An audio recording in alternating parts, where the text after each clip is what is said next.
ಇವತ್ತು ಸಿದ್ದರಾಮಯ್ಯ ನೇತೃತ್ವದ ಕಾಂಗ್ರೆಸ್ ಸರ್ಕಾರ ಕರ್ನಾಟಕದಲ್ಲಿ ಅತಿ ದೊಡ್ಡ ಒಂದು ಭ್ರಷ್ಟಾಚಾರದ ಸರ್ಕಾರ ಇದು.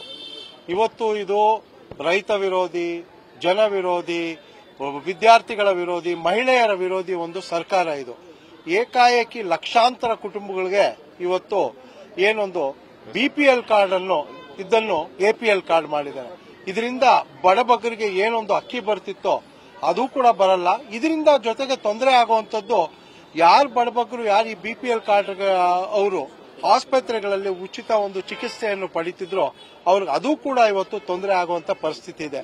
ಇದ್ರ ಜೊತೆಯಲ್ಲಿ ಹಾಸ್ಪಿಟಲ್ಗಳಿಗೆ ಹೋದ್ರೆ ಔಷಧಿಗಳಿಲ್ಲ, ಜೊತೆಗೆ ಅವ್ರದ್ದು ನಾರ್ಮಲ್ ಚಾರ್ಜಸ್ ಏನು 25 ರೂಪಾಯಿ ತಗೊಳ್ಳೋಂತ ಜಾಗದಲ್ಲಿ 100 ರೂಪಾಯಿ ರಿಜಿಸ್ಟ್ರೇಷನ್ ಫೀ ತಗೊಳ್ತಾ ಇದ್ದಾರೆ. ಎಕ್ಸ್ರೇಗೆ ಎಲ್ಲದಕ್ಕೂ ಕೂಡ ಜಾಸ್ತಿ ಮಾಡಿ ಇವತ್ತು ಇದೊಂದು ಜನವಿರೋಧಿ ಸರ್ಕಾರ ಆಗಿದೆ. ಇವತ್ತು ಕೇಂದ್ರದಿಂದ ಇವತ್ತು ನರೇಂದ್ರ ಮೋದಿ ಅವರ ಸರ್ಕಾರ ಏನ್ ಬಡವರಿಗೆ 80 ಕೋಟಿ ಜನಕ್ಕೆ ಕಳೆದ ಒಂದು 2019 ಘೋಷಣೆ ಕೋವಿಡ್ ಸಂದರ್ಭದಲ್ಲಿ ಘೋಷಣೆ ಮಾಡಿದ್ದು, ಮುಂಬರುವ 5 ವರ್ಷಗಳು ಕೂಡ ಅದನ್ನ ಘೋಷಣೆ ಮಾಡಿ ಅದರಲ್ಲಿ ಯಾವುದೇ ತರಹದ ಒಂದು ಕಡಿತವನ್ನು ಮಾಡಿಲ್ಲ. ಆದರೆ ಈ ಜನವಿರೋಧಿ ಸರ್ಕಾರ ಇವತ್ತು ಏಕಾಏಕಿ ಬಡವರದು ಕಾರ್ಡ್ಗಳನ್ನು ತೆಗೆದುಹಾಕಿರೋದು ಬಹಳ ಜನರು ಆಕ್ರೋಶದಿಂದಿದ್ದಾರೆ.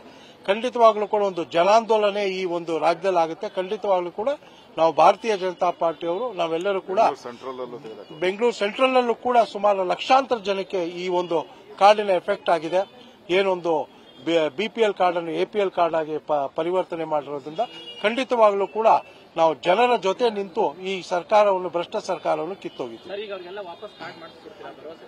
ಖಂಡಿತವಾಗ್ಲೂ 10 ದಿನಗಳ ಕಾಲ ಈ ಸರ್ಕಾರಕ್ಕೆ ಟೈಮ್ ಕೊಡ್ತಾ ಇದ್ದೀವಿ. ಇಲ್ಲ ಅಂತ ಹೇಳಿದ್ರೆ ಇಡೀ ರಾಜ್ಯದಲ್ಲಿ ಹೋರಾಟ ಮಾಡ್ತೀವಿ.